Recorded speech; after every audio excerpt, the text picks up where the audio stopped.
Assalamu alaikum. Il y a des nuits où le monde semble retenir son souffle, des instants où le temps se plie, où le silence du ciel semble annoncer quelque chose d'immense, d'invisible, mais de certain.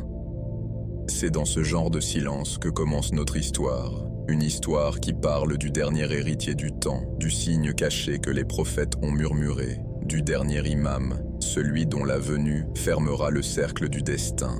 Avant qu'il n'apparaisse, 7 jours s'étendront sur la terre, 7 jours de signes, de bouleversements et de révélations. Mais pour comprendre ces jours, il faut d'abord comprendre ce qu'ils annoncent. Depuis la nuit des temps, chaque prophète a parlé d'un sauveur. Les peuples l'ont appelé différemment, le Messie, le Restaurateur, le Juste, le Mahdi. Et dans la tradition islamique, ce nom résonne comme une promesse, celle de la justice après l'obscurité, de la lumière après les siècles d'ombre. Mais avant que la lumière ne revienne, le monde doit passer par ses ténèbres les plus profondes. Le Mahdi ne vient pas dans un monde paisible, il vient quand tout est brisé, quand les nations s'affrontent, quand la vérité est perdue, quand les cœurs sont fatigués et que la foi semble s'être éteinte. On raconte que, dans les derniers temps, le monde deviendra un théâtre d'illusions. Les mensonges régneront comme des vérités, et les vérités seront traitées comme des mensonges. Les puissants parleront au nom de la paix, mais leurs mains seront couvertes de sang. Les hommes croiront contrôler la création, mais ils auront perdu le sens du Créateur. Dans ce chaos, 7 signes commenceront à se manifester, l'un après l'autre, comme les battements d'un cœur ancien qui se réveille. Ces signes ne seront pas seulement visibles dans le ciel ou sur la terre, ils se feront aussi sentir dans l'âme de ceux qui savent écouter. Le premier jour commencera sans avertissement. Le soleil se lèvera comme à son habitude, mais la lumière qu'il portera sera différente. Certains diront qu'elle brûle plus fort, d'autres qu'elle semble triste.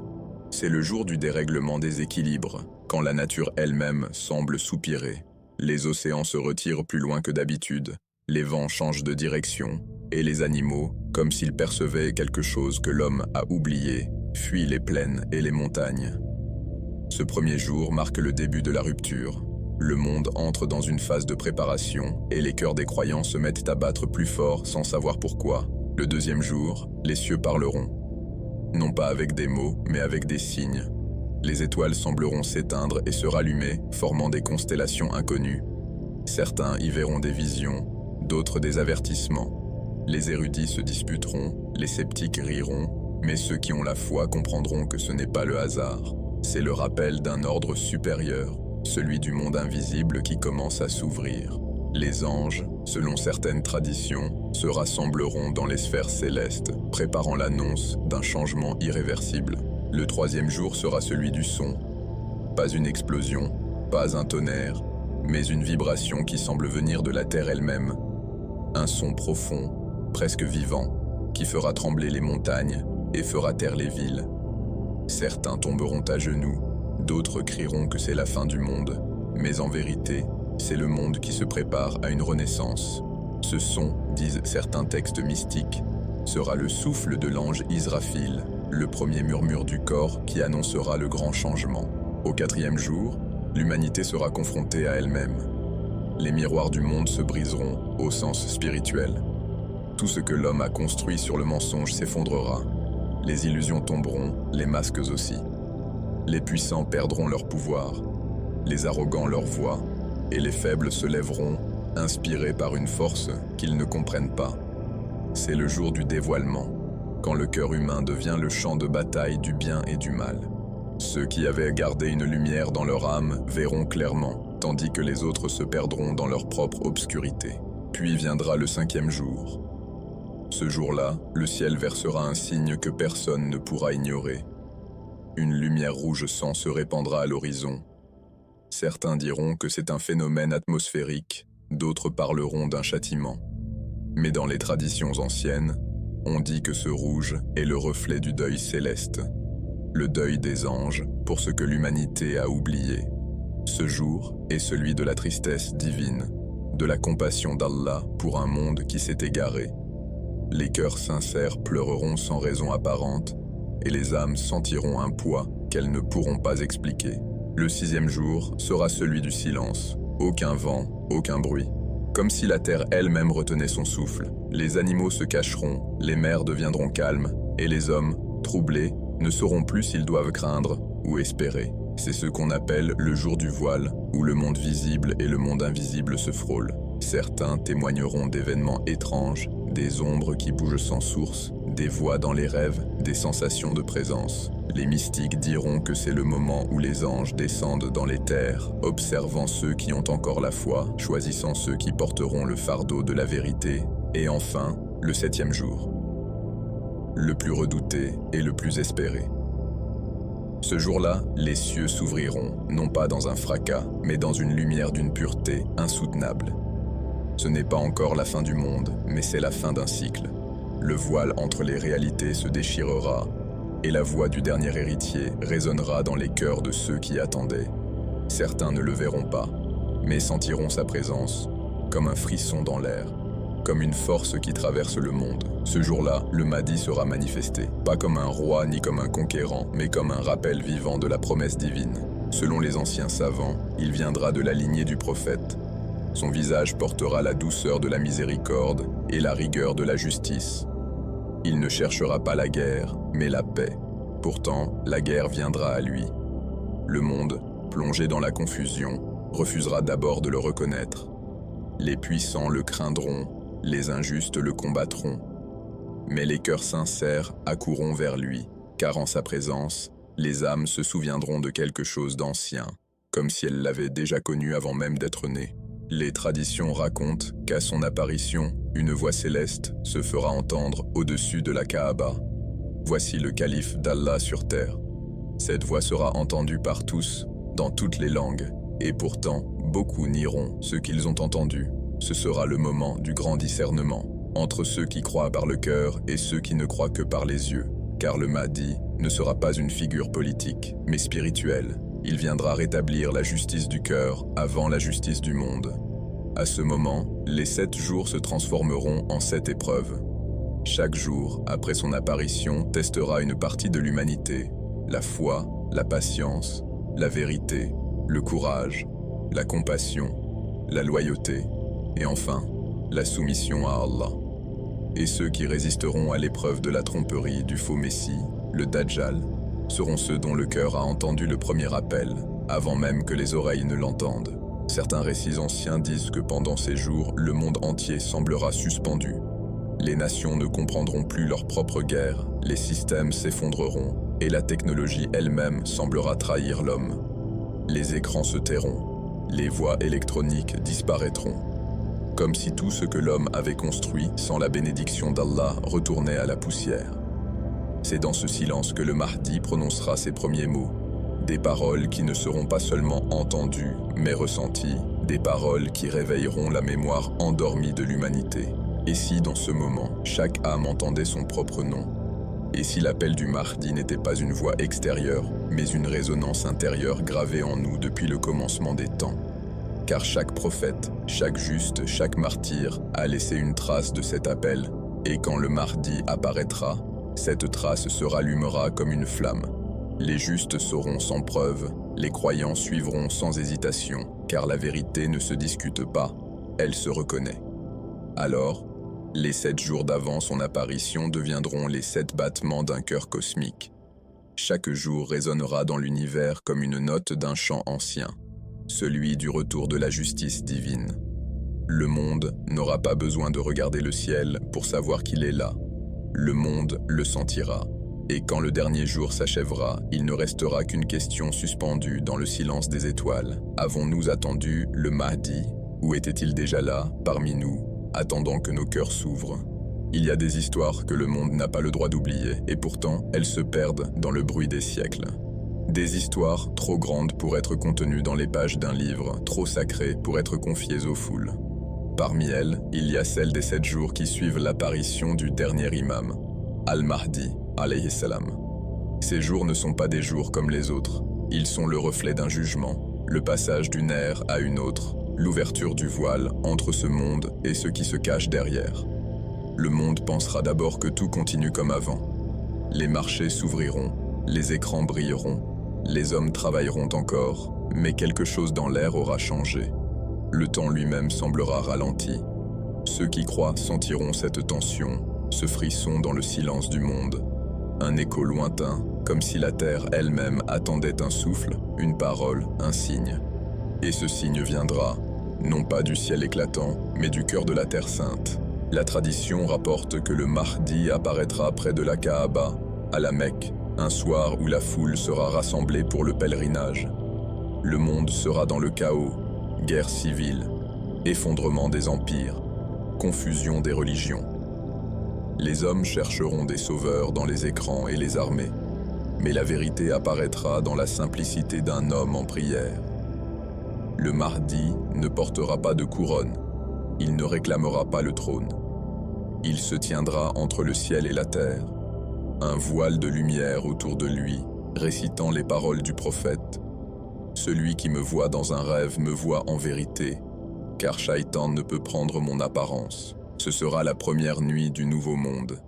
Les anges descendront, invisibles, entourant la Kaaba comme au premier jour de la création.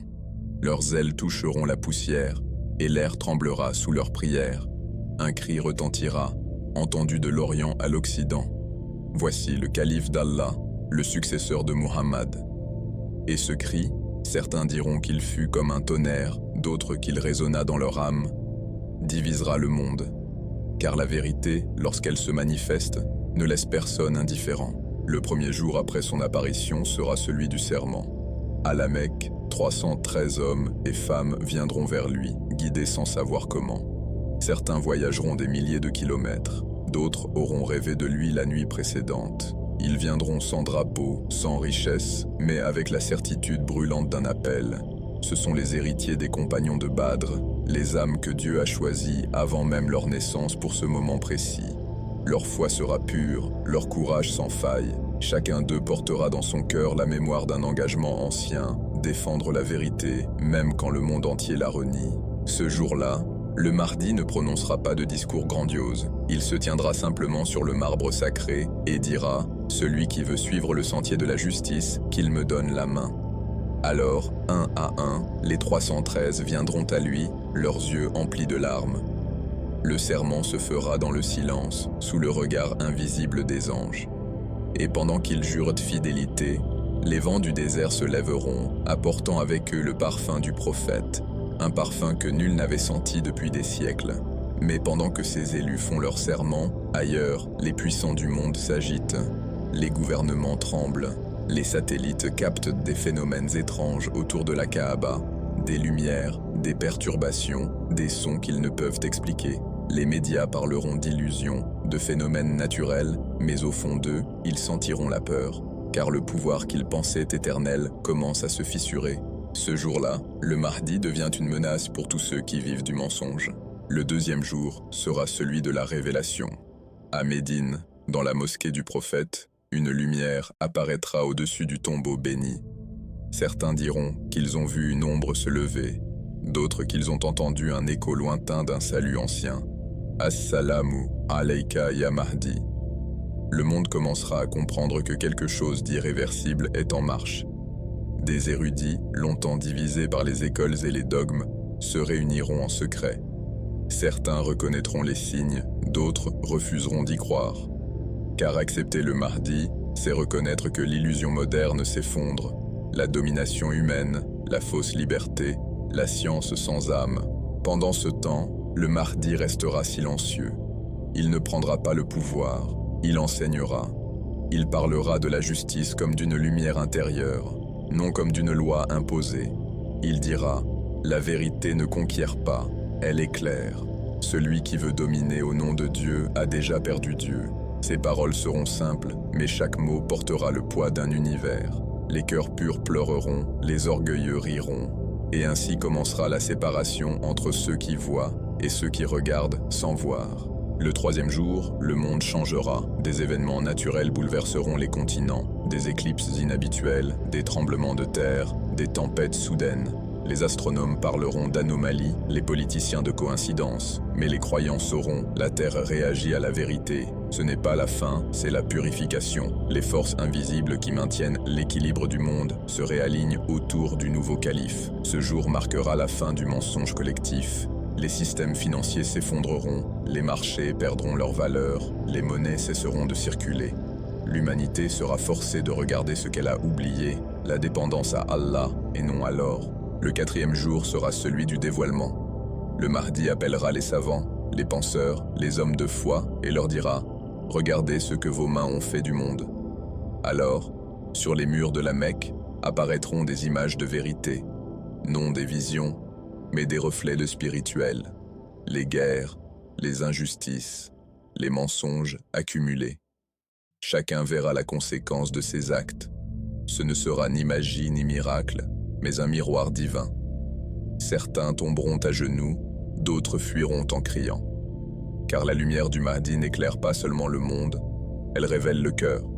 Et certains cœurs, lorsqu'ils se voient, se brisent. Le 5e jour, le Mahdi quittera la Mecque. Il se dirigera vers Médine, puis vers Koufa. Ce voyage ne sera pas une fuite, mais un passage symbolique. Chaque étape rappellera l'histoire des prophètes. À Médine, il rendra visite à la tombe du prophète et dira en pleurant « Ô grand-père, la Oumma que tu as guidée s'est perdue, mais ton héritage n'est pas mort. » Puis, il se rendra vers la terre d'Irak, là où l'histoire du sang et de la justice s'est écrite à Karbala. Ce sera un pèlerinage sacré, le retour du fils spirituel de Hussein, Héra, sur la terre de son ancêtre, et les cieux pleureront de nouveau. Pendant ce voyage, des miracles se produiront, les sources desséchées jailliront, les malades guériront, mais le Mahdi dira toujours « Ce ne sont pas des miracles, c'est la nature qui se soumet à la vérité ». Son pouvoir ne viendra pas de la magie, mais de la pureté absolue de son intention. Ceux qui l'entoureront ressentiront la paix, comme s'ils étaient enveloppés dans une lumière invisible. Mais plus il avancera, plus les forces du mensonge s'uniront contre lui.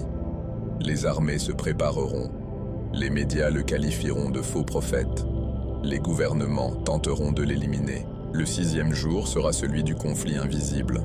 Ce jour-là, le monde entier sera suspendu entre deux forces, la vérité et la tromperie. Le Dajjal, le faux Messie, apparaîtra parmi les nations, se présentant comme un sauveur, promettant la paix et la prospérité. Ses yeux ne verront que le monde matériel, mais sa parole séduira les âmes faibles. Il parlera de progrès, de liberté, d'un monde sans Dieu, et des millions le suivront. Mais ceux qui auront vu le Mahdi sauront. Ils comprendront que le Dajjal ne vient pas offrir le paradis, il vient acheter les cœurs. Le Mahdi ne le combattra pas par les armes, il le combattra par la vérité. Là où le Dajjal construira, le Mahdi révélera la vanité. Là où le Dajjal séduira, le Mahdi rappellera la réalité. Le monde sera divisé en deux camps, ceux qui croient aux yeux et ceux qui croient au cœur. Et ce sera la plus grande bataille de l'histoire, non sur les champs de guerre, mais dans l'âme de chaque être humain. Le 7e jour sera celui du jugement des cœurs. Les voiles tomberont, et chaque homme saura où se tient sa foi. Ce ne sera pas encore le jour du jugement, mais son reflet. La terre s'illuminera de la présence du Mahdi, et ceux qui auront résisté à la tromperie du Dajjal sentiront un souffle nouveau parcourir l'univers. Ce souffle, c'est celui de l'espoir, le même qui animait Adam quand Allah lui insuffla la vie.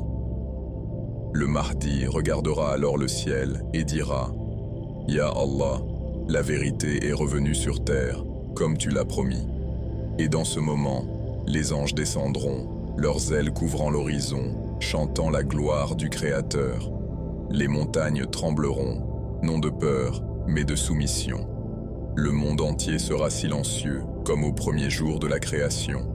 Et dans ce silence, la voix d'Allah résonnera dans les cœurs. La paix sur toi, ô serviteur de la vérité. Le temps t'appartenait, et tu l'as rendu à ton Seigneur. Alors, le Mahdi étendra ses mains vers la Kaaba et dira « Le monde n'appartient ni aux rois, ni aux empires, mais à celui qui l'a créé.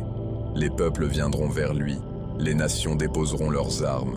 Ce ne sera pas une domination, mais une guérison. Les rivières redeviendront pures, les cœurs aussi.